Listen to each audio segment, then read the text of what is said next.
Hello, everybody, and welcome to Cardboard Conversations and Cardboard Odysseys. We are pantless again. Patless, That's true. We are but we are pantless. Pat has some people coming in from out of town, or an old friend. He's going to be going to Vietnam with, so he's catching up with them. He's going to be missing tonight. I think they're working out the details. Is what he had to do tonight. Why he's not here. Yeah, Like his friend's not just in town, but they're apparently making details for further pantless nights. Ooh. And Pat is now a female. According to AI, anyways. Yeah. In our Facebook group, there's this new thing, and it's a metaverse AI thing where it's like a bunch. He had posted like 4 messages, and they weren't very long. They were like maybe a sentence each. Some were not even a full sentence.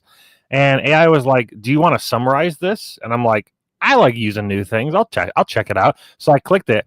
Its summary was basically the same length, and then it also said that Pat was a female. Why did he keep calling Pat Patty? By the way, I also don't know that. We've never called them Patty in the chat, I don't think.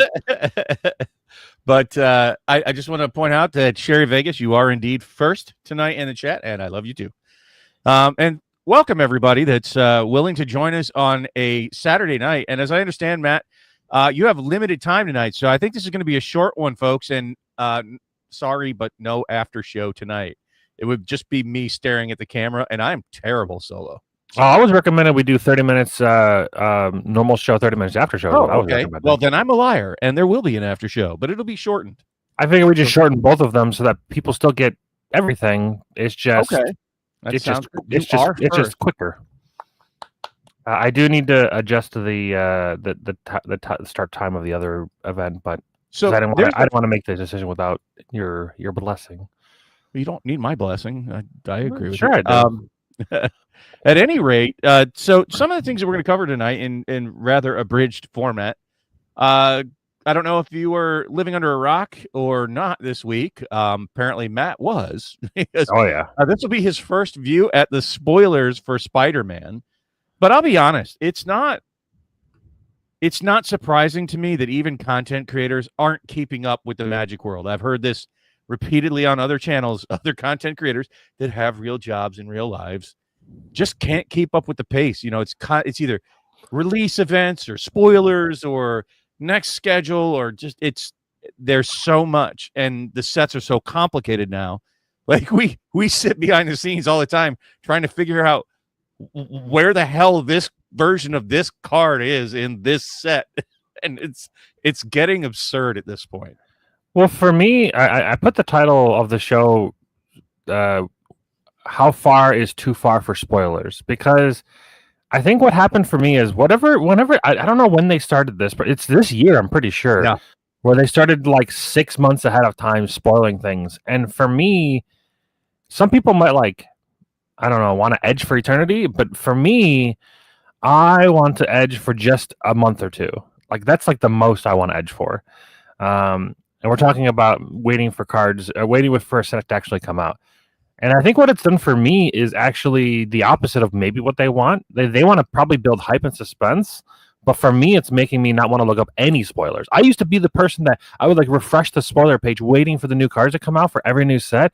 Now I can't even be fucked to do it, to be honest. It's I don't know. Well, it's kind of the same thing. Killed it. And they're kind of doing the same thing with buying the product as well. Like trying to figure out when you're supposed to be on which site when to be able to snatch up the FOMO release of a product. And it's usually during the day when most people are working, when you're generally sleeping. And it's absurd. Yeah. It's like Magic's getting into this almost absurd territory that if you're not 100% dedicated to it 24/7, and I mean every aspect of it, the release schedule, the spoiler releases, the leaked drops that are questionably not leaked, the rule changes, the ban unban schedules, the hype cycle, the release of products, it's getting surprise. Hey, there's a secret layer that you might want on, like the Deadpool one. Hey, look, surprise, secret layer today. Like it's getting to where they expect you to dedicate your life to the hobby if you want to be in the desirable territory of the hobby, and just most of us aren't that one-dimensional in our lives. Speaking of erratas, did you hear of what they did with Rampaging Baloths?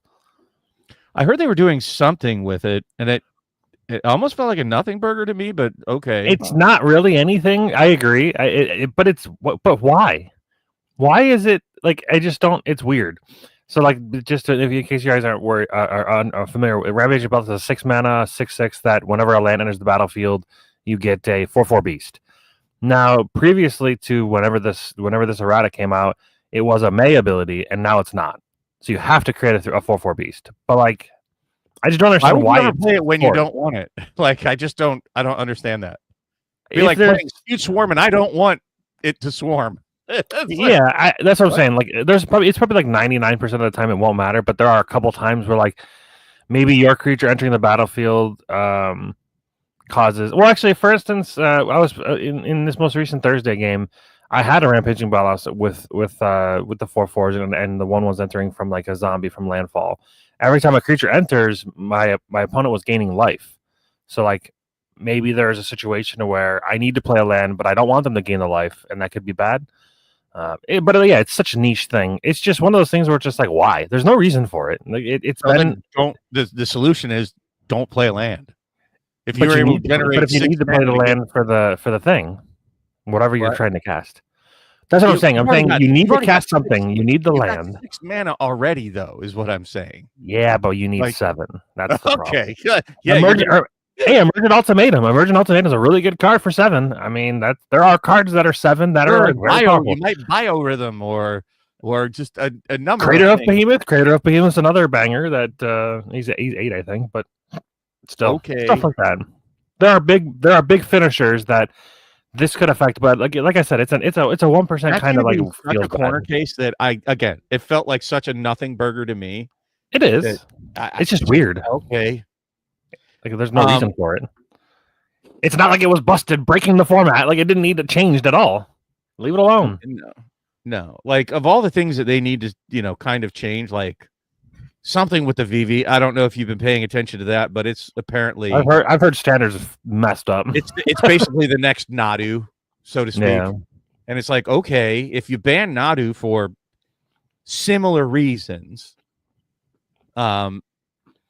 they didn't say they banned Nadu because it's unfun gameplay. It's because it was just dominating formats. And that's what's happening with VV. I actually don't know that VV's the problem. I actually think it's the Cauldron.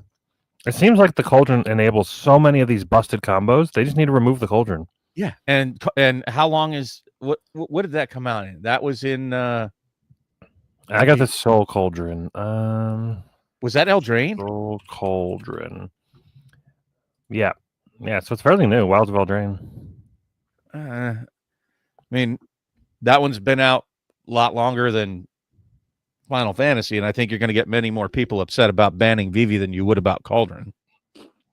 But there's, like I said, there's other strategies that are also broken with Cauldron. So, like, just getting rid of Cauldron opens it up a lot more, and VV becomes way less powerful. It's still strong. It's just way less powerful. No, I agree. I'm saying if I was to pick and had to ban, and here's where I disagree. I think that they should start utilizing much more restricted. When cards are problematic, I wouldn't mind that. I know Yu-Gi-Oh does not utilizing the restricted mechanic that they have to slow things down in a format. Yeah, it is weird. Card in, like, you're going to tell me that if you made a 1 of VV and a 1 of Cauldron in standard, that it would still be a problem? I really, really, really doubt it, man. I don't even know if they would play it, and I think that maybe that's the problem. Restricting it basically bans it, but it doesn't. I think that like the reason why people like playing the formats standard and modern and okay, here's what you do: you leave one of those 2 cards alone, and then you restrict Cauldron. No, I think restricting. I think utilizing the restricted is. I think it makes more sense because it removes the consistency of the problem. Right. And once you remove it one time, you're like, okay, I've removed the thing. I don't have to worry about it no more. Like restricted in Commander makes absolutely no sense, but where it's causing the most problems. Well, that's not true. Restricted as Commander, I think, is a rule they should utilize more as well. Okay, can't be your commander. Yeah. Like Golos. Golos was banned because he was like so powerful as your commander. Well, and but if he wasn't your commander, all companion. Oh, there was rule changes for commander as well. I don't know if you also heard that. No. Is there where they're basically changing the verbiage so that because you don't have a sideboard, there's something that they're working towards that is making it to where you can bring cards like from. Are you familiar with like Burning Wish and all those kind of things? Yeah. I agree. If whatever you're about to say, I agree. I don't understand. I believe that they should add in some kind of sideboard to allow those cards to exist. I'm saying they're allowing those like Ugin style cards to go get cards that you own from outside the game and bring them into the game. I think there should be a sideboard for those kind of cards. Yes, there's a sticker sideboard sheet. Why the fuck can't you have a sideboard card? Like if you're playing a card like Burning Wish, you should have some amount of slots, maybe 5, of cards that you can pull in. At any rate, I agree with you. And Companion never really bothered me. Even if you got the one free card, I don't care. They're much more problematic. I can't believe they banned Lutri. That's so stupid. Just let it. Who cares? What a dumb ban. Well, you can't have any like companions in the companion zone. So fine. I don't understand why not, but okay. It seems kind of dumb to me. I think that you should be able to play with additional zones. They keep adding them, right? Yeah. Like what they're doing with the warp, the exiled, not exiled card.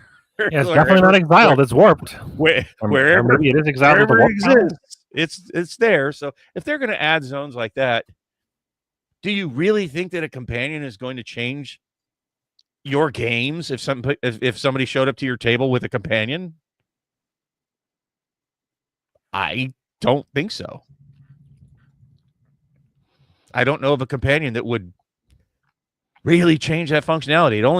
It can only be in there one time in the entire game, and you have to pay to bring it into your hands so it telegraphs that it's coming, right? Now, if you could play it directly from the companion zone, that would be a problem. But didn't they make it to where you have to pull it into your hand first? Yeah, you have to pay. I think it's 3 mana in order to get it to your hand. Yeah.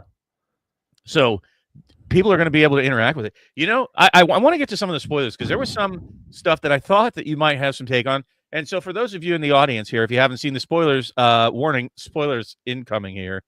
I'm going to try to share my screen. But specifically Spider-Man, just to clarify. Well, I mean, I don't know what else I would spoil at the moment, but okay. There's other sets being spoiled. I already see the Lorwyn something or other being spoiled. What? Yeah, I haven't seen any of those cards yet. There's like it's like 6 months away, or 1, 4, 5 months away. Like I've seen Lorwyn Eclipsed is what the new name is called, but their release. So January 23rd. And they've released, or they've had like a full listing of the there's going to be a pre-constructed deck. There's going to be a new thing called Draft Night, where it has 12 play boosters and 1 collector pack with 90 lands. So it's like you have like a draft pack or whatever. Play boosters, collector boosters, a bundle, and then there's 2 commander decks. I guess there was some site that leaked like what's going to be available. Yeah. Okay. So I don't think any cards have been spoiled yet, but they've just leaked the contents of what's going to be there. So I guess not too much of a leak, but still, there should be nothing of it. Anyway, before we get into it, I'm just going to give my overall summation of it, and you can hate this take or leave it. It's up to you. After watching the spoilers live, I think it was yesterday, kind of an odd day for spoilers on a Friday. I think it's the first time I've seen that. My take is I'm still not impressed with the set overall. Like, not even necessarily powerful, but I mean, just doesn't look fun to play. Like, the mechanics don't look... There's nothing in there that's making me go, ooh, I want to build a deck around that, if that makes sense. There's some decently powerful cards. We'll get into that here in just a minute. But it's just unexciting. I don't see any real big dollar value. It's confirmed that there won't be any serialized cards in the collector boxes. So people buying them at $1,500 right now, I think you're going to take a bath on that. I want no part of that. I don't want those boxes anywhere near that price. I don't think they'll hold up, being that the cards look, in my opinion, relatively weak compared to all the other cards that are out there. And it looks like they are banking 100% on the artwork for this set. And I think that that's a mistake. Is the set really small? It's small. It's not fully spoiled, but it will be fully spoiled, I was surprised, by September 5th. Oh. I was like, I only show 105 on Scryfall, and I'm like, that's like really tiny. Well, it'll be bigger than that. They haven't spoiled the whole set, but it will be fully spoiled by next Friday. And usually spoiler season lasts like 2 weeks. So I do believe, is there even a slash on these? Let me take a look real quick. No, of course not. They stopped doing the, this out of that appears, like 1 out of 235. They just put so far the highest card I see is 279. And that's way early. That's a special card. But I have it up if you want to share it with the audience. So I think they're going to lean into just the artwork on this. And oh man, did I really muck that up? Hold on, let me see if I can't make that. I can't even read that. I'm getting there because I'm so ads. good at YouTube thing. I'm so good at. I don't have any way to get rid of the ads. I just use Firefox and use an ad blocker called uBlock Origin. It gets rid of all of that crap. Okay, well, I don't. So anyways, they have the spoilers out. This land actually looked fairly decent to me. I don't know if I can make it bigger. Yeah, okay. That's almost readable. I can read that. Target legendary creature gains menace till end of turn. Activate only as a sorcery. I hate that. This land can burn in a fire. Okay. But only because it has activate as a sorcery. I hate that stupid tagline. Okay, on things that aren't not even that powerful. Who cares about menace? Okay, well, sometimes it matters. If they only have one creature out there. Yeah, great. And you really need 2 mana to give a creature menace, and it has to be a legendary. Yeah, your commander. So I don't mind that. It's an uncommon card, so it won't be hard to get your hands on. It should be fairly plentiful if you're drafting. It does not come into play tapped. It can do color fixing. I have absolutely no problem with this land. I think I actually like it for being an uncommon. But, I mean, this is the level, folks, that I'm talking about, that is just not that exciting. I'm not going to go through all of these. Holy muck, that is terrible with the ads. Jesus, stop it. So you got Skithiryx, you got Arachnogenesis getting a reprint in a special art, so it's going to be hard to come by. They're all mythics here. Skithiryx is getting a reprint. I'm not sure that it really needed it, and it doesn't feel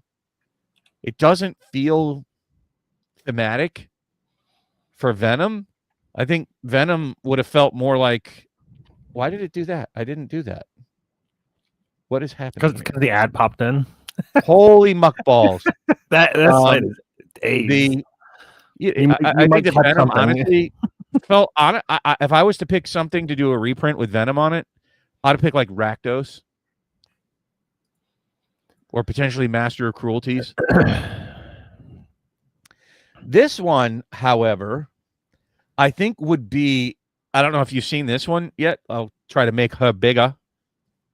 Actually, she looks pretty good. Well, this is just Bolas' Citadel on a stick that has lifelink. So, yeah. Bolas' Citadel in the command zone is quite strong. Yeah, and, well, even if you didn't do her in the command zone, but are you familiar with the Shadow the Hedgehog? The one that gives your stuff split second if you cast it with an artifact?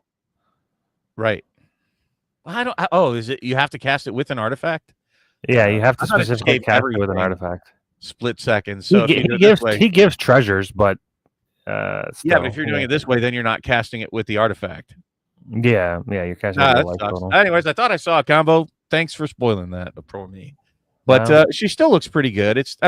Look, I'm trying to look for something to get excited about. There's like 8 versions of the Spectacular Spider-Man, which isn't a bad card, but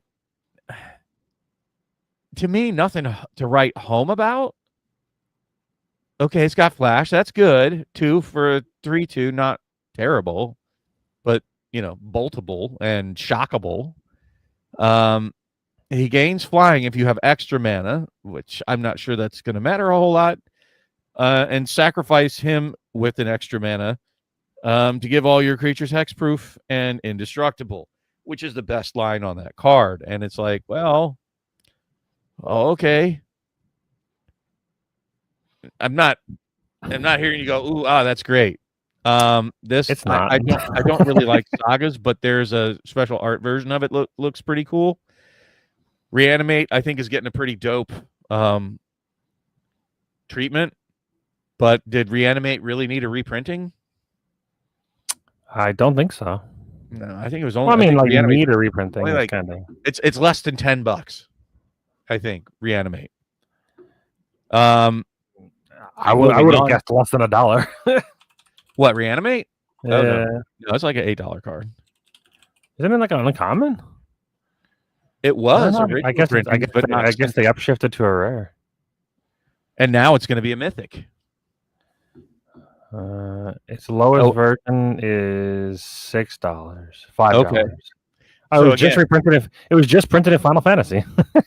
So again, did we really Reanimate reprinted? Like, anyways, Shock, because that needed the special art in Mythic, so you can get your Mythic Shock. Like, again, well, they've already done Reanimate as an ultimate box topper before, so why not make it another? I'm not even familiar with this card, but it looks like complete dog shit. It's not great. Doc-Hawk. Oh, it's Doc-Hawk. It's the 8 dropped it bad. No, but it's a reskin of Lothos, the Tide Maker. Oh, Lothos is cool. That's a terrible art, but the Lothos is cool. Okay. I guess because it's an octopus or something? Yeah. I'm trying to click it off on our damn screen like a dummy. But these are like the super special arts. I do like the artwork for Heroic Intervention, but God, they're just not going to let that card ever recover.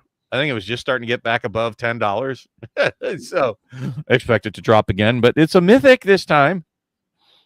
Okay, so they're going to be hard to get. This one I thought you might have some thoughts on, that it might be kind of decent for a commander, for a Mayhem commander. Well, time capsule. He's cheap for a 5/4. Discard a card, create a treasure. Nope. I'm good. Is it a May at least? No? Yeah, that card's terrible. If it was a May, then it'd be okay. No, he's a 5/4 for 3. Yeah.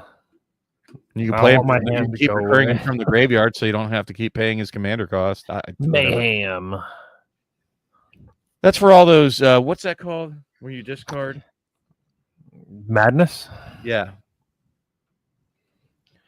Madness. The rest of this stuff, like, I don't know why people were excited about either of these cards. I think this card's terrible.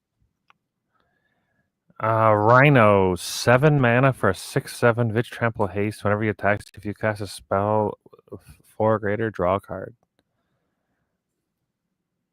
I mean, I would play that as my commander. For commander raids, it's not the worst. It is expensive, but I'm saying out of all the options, I mean, it's looking like the best one I've seen so far for Spider-Man. I'll show you one I think you might like better, but this dinosaur. I see they've added more. There's 42 creatures now, or 42 legendaries, so now we have more options. Excited about this pigeon, but again, I think that's mainly for the artwork. What is it called? It's just called Pigeon? City Pigeon. A city pigeon. When this creature, if it created one when it entered, it would be much better, but it is just a common, so I think people just loved it because of the hot dog artwork and the donut around the bird's neck. I don't, nothing burger there. This one I actually, got me thinking about like what decks it could go in that I like. That last commander that I played for Commander Raids. I don't know how to make it like fit now that You got that up there. The 16 ads. Well, it's not so much the ad. I know. Yeah, I got it. The costume closet. It's cheap casting costs, so a cheap artifact to get out there. It enters with 2 +1/+1 counters on it, and you can immediately put one of those on a target creature. So 2 mana with extra steps to get a 1/1 counter on something.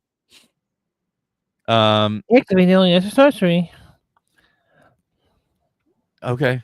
I hate it. I hate that tagline. I need to get it out of here. But whenever a modified creature leaves the battlefield, you can put a +1/+1 counter on this. It would be so much better if you could move any number of +1/+1 counters on this too. Well, that would just be the Ozolith, right? The Ozolith without the ability to put counters on it, yeah. Right. Anyways, it's an uncommon. It's decent. It's not terrible. It is not the worst card you showed today. I don't really care about this one. People were liking on this, and I'm like, okay, are you virtue signaling or what? So you can web sling a 4/4 into play that whenever you cast a creature, put a +1/+1 counter on target creature, it gains flying until end of turn. It's not terrible. I guess it depends on how web slinging.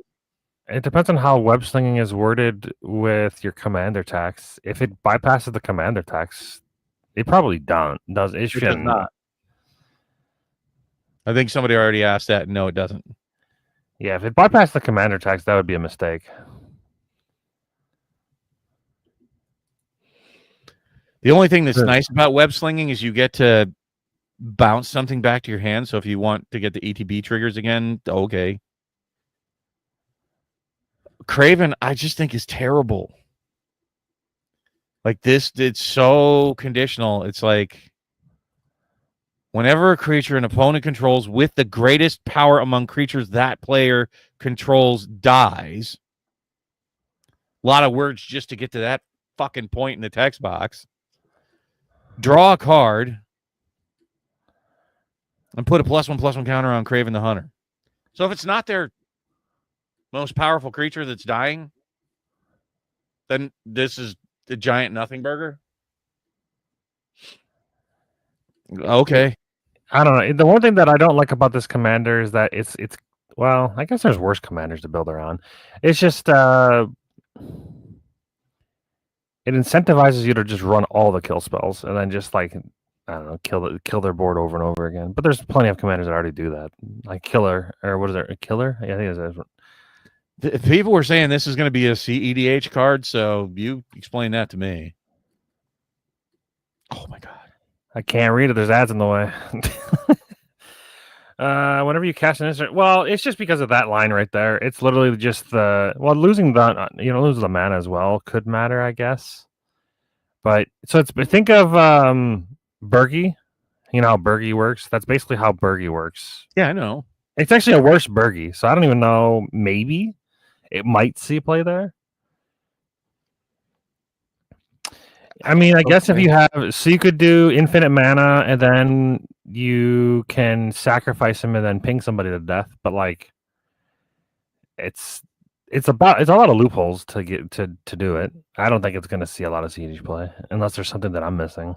I kind of like this guy, but not wonderfully so.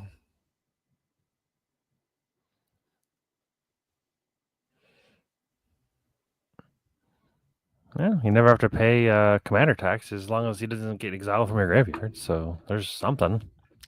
And he pulls the land from your graveyard to play. Yeah, one land at a time. You know, that's not too bad. Sure. And he can't be blocked by creatures, so no like chump blocks. Right, again, not amazing. Again, there's nothing in this set. I kind of liked this guy. I started at least got the gears clicking to think about how I could abuse him with things like my pet card, Maskwood Nexus, Changelings. There's not a lot of villains in the Magic arsenal. True. It is 7:30. Do we want to? How do we want to do this? Time Capsule's here now. Time Capsule, you're our most loyal member for the members only show. Would you rather us do a full hour of this show that we're doing now, or would you rather us split it and go into members only now, and then because basically I have an out at 8. I'm leaving at 8. So we can either do the full 1 hour show, or we can do a half hour members only, half hour the normal show. I'll let you decide. I want to stay here for just a minute, no matter what he chooses, just to get through the spoilers, because I only have like a couple more cards, and since you haven't looked at them, you'll have time to. This, I think, was probably the strongest card that they spoiled.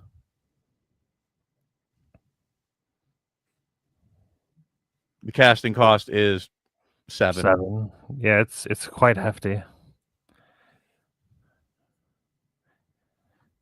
I'm trying to think. There's definitely like Living Death is 5, but it happens for everyone. All right, cool. Again, not like I said. Would you call this card busted or decent? I would call it mediocre. I wouldn't play it. This was what I said. This is all I could think of for like a decent card. The two I want to go through. This is the one that I actually saw building a deck around, and it's not even in my colors, but Eddie Brock, which I don't think is great at a mythic 3/3 for 3, and when he comes in, return a creature card with mana value 1. But it's not the front side that I want to play. But how often are you really do you flip cards? Like, I don't even know how to get to the back side. How the hell do you get to the back side? Oh, there we go. You keep scrolling. So trample, menace, haste, and then whenever he attacks me, sacrifice another creature. If you do draw X cards and you put a permanent card with a mana by X or less. Yeah, I don't mind that ability. Like I said, it's decent. Like, of all the things out there, this is the one I would probably want to build around if I can get it flipped, right? And if I have something with at least like 4 or 5 mana on the board, you know what I mean? I get to draw. I mean, mana value-wise, or I should say curve-wise, you play him on turn 3, and if you had any ramp, you flip him on turn 4. So, like, it's not the worst. Like, it at least it's like it's not like an insane cost. 5, actually, it's 6. Never mind, I take it back. I thought it was 3 and 2, but it's 3 and 3. Yeah, the cost is pretty insane. What is up with their costs? Are they just trying to slow Magic down? That's what it seems like to me. So the last one that I'll cover, I know you've already seen before, and what I wanted to point out with this one is they have indeed said that this is their marquee card, right? That's what they're doing now. And it was going back to the beginning of this year. Do you remember what the marquee card was for Aether Drift?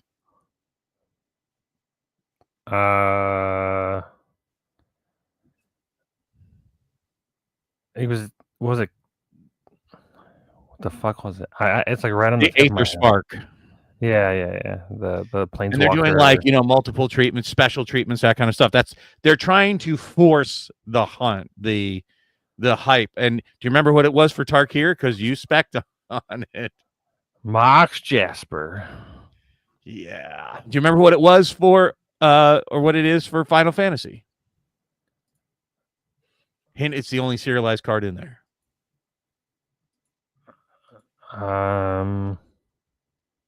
You seriously don't know what the only serialized card in Final Fantasy is? Dude, it's one of those things where I just don't care. It's Sephiroth? The Golden Chocobo. Yeah. And for Edge of Eternities, I'm not even sure I'm correct on this one. Isn't it Tezzeret? It's Tezzeret. It's either Tezzeret or it's that black, that Soul Void thing. That I don't remember exactly what it's called, but there's that black Soul Void card. I'm pretty sure it's Tezzeret.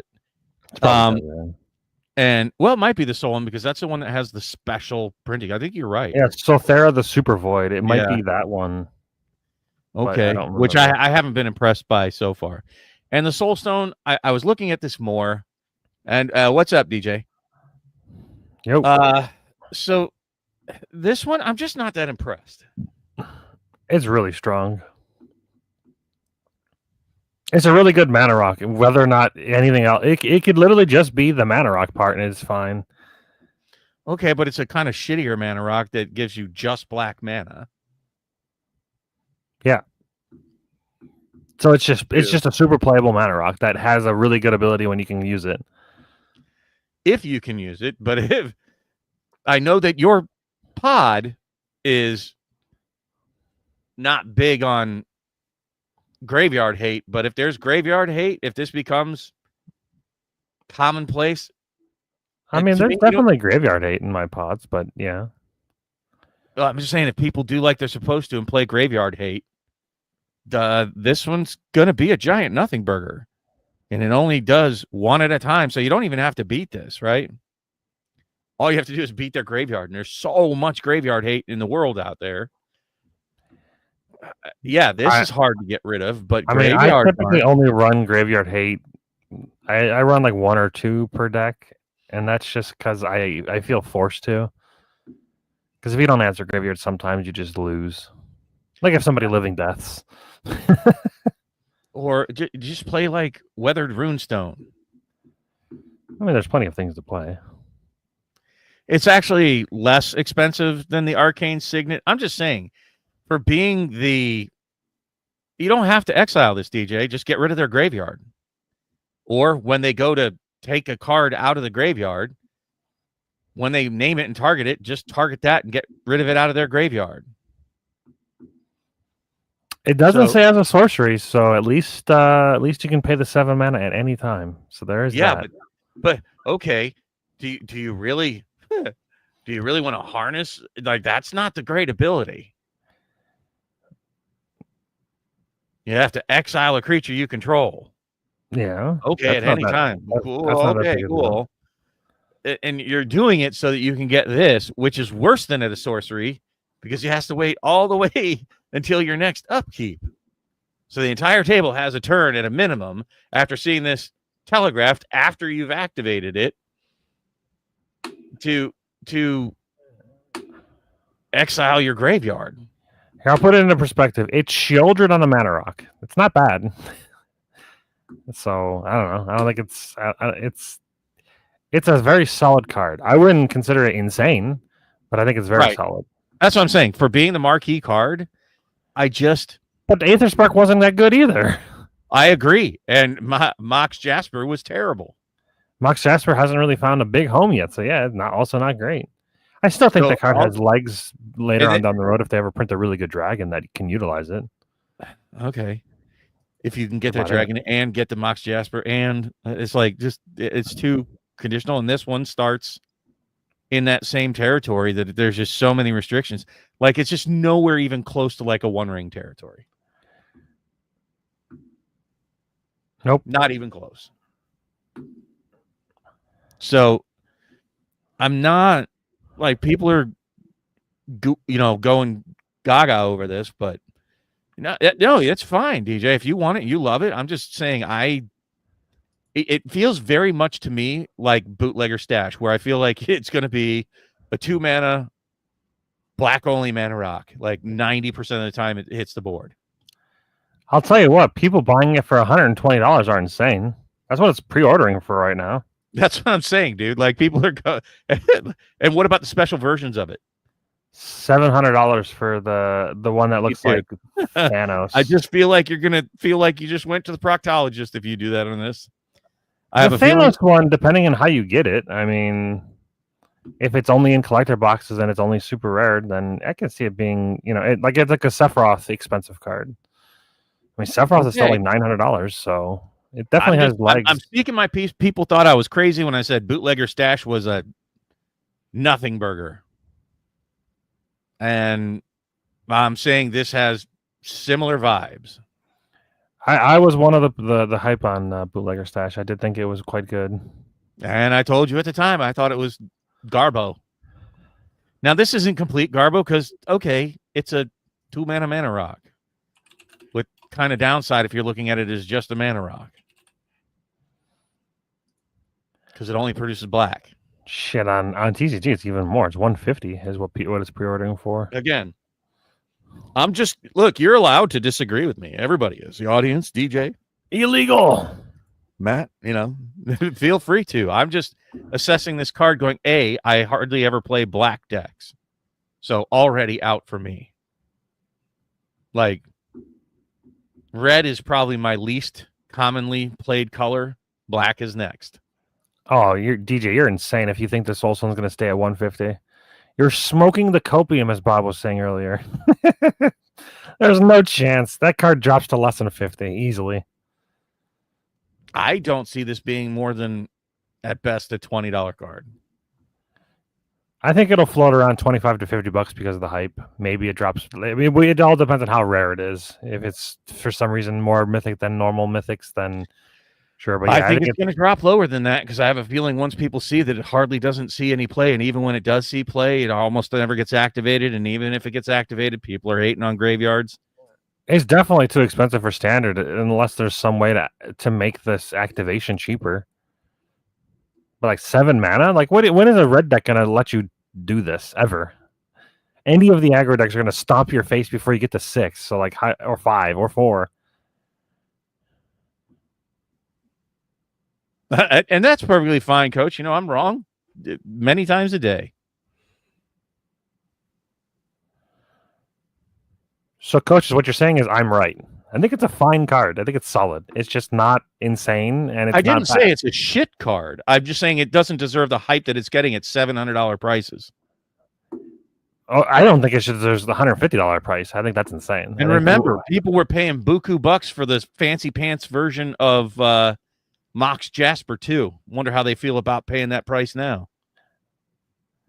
I mean, there are people buying this card for 175, 175, 150, 150. One guy bought 3 copies for 150. What about the $700 version? There's 3 versions. There's one listing at the moment. 5 total have sold. One guy spent $1,000. So one guy 450, 499, 800,000, 750. I think the 450 guy and the 499. I think those guys are probably going to be okay. But everything above that is pretty crazy. But it all depends on how. I mean, this isn't even the foil. These are all foil. Never mind. Yeah, these are all foil for this version. Well, I did say it's going to be probably around $20 is where I see this card. At 25, okay, fine. We're not miles apart on that price. Yeah, I think between 25 and 50. It just all depends on how. I don't abilities that reduce the activation cost, but still, it's still expensive as hell. And if you're building your whole deck around this, like Rest in Peace and all this other shit that people play, where it just gets exiled. I can only speak for my pod, but most of the graveyard hate that people play are like single card removal or all of card removal. They don't have like a persistent. I recommended my buddy. He's playing a mill deck. I'm like, you probably should be playing Rest in Peace because every time he fills my graveyard, I'm like, thank you. Like I'm playing Reanimate. Why would you do this? There's another great card from Kaldheim that's like a 5-cent card at best. You know what it's called? Soul Guide Lantern? Nope. Weathered Runestone. Yeah, you keep saying that. I've never heard of this card. Actually, that's not true. I feel like I have heard of it. It sounds familiar. Look it up. It's a 22-cent card. Yeah, I've seen this card before. I have like a bunch of them. Non-land permanent cards in graveyards and libraries can't enter the battlefield. Players can't cast spells from graveyards or libraries. Yeah. And it's a 2-mana artifact. That hoses so many decks. I wonder if MVP has the flash sale yet. I haven't seen any emails about it. Nope. I just feel like this entire set isn't, based on the artwork. Like, well, artwork and nostalgia of Spider-Man. So, yeah, I haven't seen anything from the set that like blew me away in any way. And all I'm going to say about all that is that, this should have been a marquee set. I definitely would. You feel, from what you've seen so far, do you feel there were stronger cards in Final Fantasy or stronger cards in Spider-Man? What would you say is the weakest set of the year so far that you've seen cards from?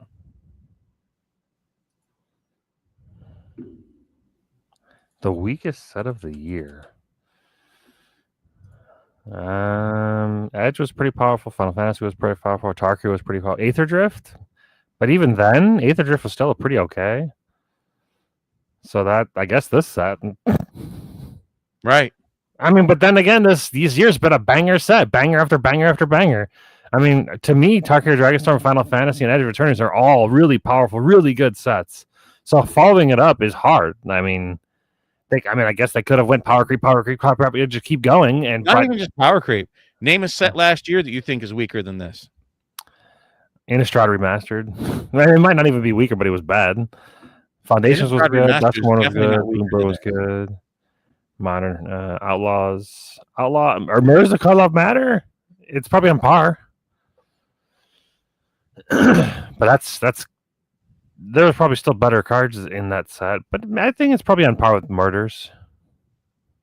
That's not a rave review. It's not. Sorry. And go back years past. I mean, this is one of the, in my opinion, one of the worst sets in years. Man, on Scryfall, they just hit their 1,001 sets, total sets. Not saying that Scryfall did it, but Magic. But that includes like all the supplementary extra crap. It's unfortunate because I really, really wanted to fall in love with this set, and it feels like they did it dirty. Yeah, you were hyped on it, and then that faded quite quickly as they started showing cards. Things. Yeah, this definitely gives me the exact same feelings that I was getting from D&D. Yeah, I can see that for you. The AFR'd it, man. I couldn't give two flips about Spider-Man. I actually don't dislike it. I like, I've watched probably all the movies or most of them, but it's not. It's not. I'm not a big Spider-Man fan. He's okay. I like Venom better than Spider-Man. Yeah, I would agree. That's just because the movies are cool. Yeah. But this one, it's just not good. I'm digging the Gwenom remorseless art. Like, she's pretty cute. Okay, but what about the card? That's the Bolas of Citadel. That's the best one. Yeah, it's great. I don't know that I could build a deck around it. If Bolas of Citadel was your commander, you don't know if you could build a deck around that? That's pretty good. There's a lot of, if you wanted to build combo-y, there's a lot of combos around that. If you didn't want to build combo-y, that's just pretty good value, especially since she has lifelink too. Yeah, it's not terrible. I'm just not a black player. Yeah, Benson, I don't know if there's is Indian Spider-Man a normal thing? Is there a version of Spider-Man that's Indian, or why? There's some kind of multiverse thing that I don't understand. The multiverse was saved by a cheeseburger somewhere, and I'm not a comic book guy, so I really don't know the comic part of it. I like the look and appeal of Spider-Man as far as like artwork goes, but it just feels very much like they are relying solely on the IP and the artwork. And I think that that's, in my estimation, a mistake. I think this is going to go down in years when we get it in the rearview mirror and people are going to go, oh, that was rough. I think there will be cards in it that are still valuable. It also depends on like if any of the hype is or not hype rumors are about the printings. If they're like not able to print it as much because of cost or whatever. No, they even came out and said that's totally unfounded and not true. WotC even spoke up about that publicly. They said that, but they didn't give any details. They never give any details. That's right, but what company I've ever seen. But what I'm saying is that the reason why could be that while they can do reprints, it might still cost them a bunch of money, so they might not do as many as people are expecting now. The expectation is that they're going to reprint it to the ground or reprint it as much as needed. But that might not be the case. In that case, though, there's so many other sets that are in dire need of a reprint. Oh, sure. Including that's Foundations, that it doesn't set Spider-Man apart. It sets this era apart from the Cynthia Williams. Just print it all, baby. Load up the trucks. Let's go. Container ships sitting on the shore full of magic. Well, but that's just because the era is not... It's the attitude has shifted to where people want it more than it was back then. The demand wasn't as high. I don't think they it want was it more now because they can't have it. It's the forbidden cookie. When you can have as much of it as you want, you don't want it. When you can't have any, you want it badly. That's how it goes. That's human nature.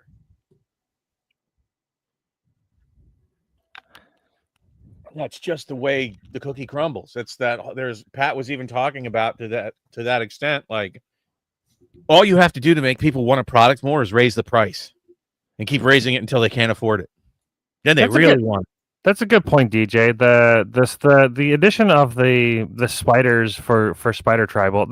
I have a buddy that has a spider deck, and I can see that being a hype thing for him to be able to have more spiders. There's probably a decent amount of spiders in the set. I'm okay with all that. But they need to put like baller spiders in there, though. It's the Spider-Man set. At least one. They're going to have a hard time getting licensed to reprint Spider-Man on cards, right? And they've made them kind of shitty, in my opinion. The symbiote spider hero. So here's my hope. Actually, you know what I want most? I've told you this before. What I want most out of this entire set is the gift box and a pre-release kit, which you can see behind me the artwork for, from Shelf Candy. I don't even want to open it. I just want it to sit there and look pretty because it'll be cool and a conversation piece. What I'm hoping for cards that might eventually at least be somewhat, I would say that they have a better chance of that Soul Stone becoming more valuable if they keep printing all the Infinity Stones and then make a badass Infinity Gauntlet. It's like a zero casting cost, and you can go fetch stuff, gauntlets or soul stones out of your, like, just something I can't even imagine. But they make the Infinity Gauntlet like just uber powerful, right? If you are able to play all 5 Infinity Stones, then you win the game. It's Exodia! Collect the pieces of Exodia. That would actually be kind of cool. If you I'm play just all, saying, that's my hope. Like, that's the only thing I hope thematically makes that Soul Stone worth something, makes all the stones worth something if they're not super powerful. You own all 5. If you control all 5 colors of the Soul Stone, tap this artifact, pay Wooburg, you win the game. That's still pretty shit because there's a card called Door to Nothingness that is like, it's just 2 of every color. No, the other person loses the game. Yeah. But what you're talking about is the coalition victory kind of thing. Sure.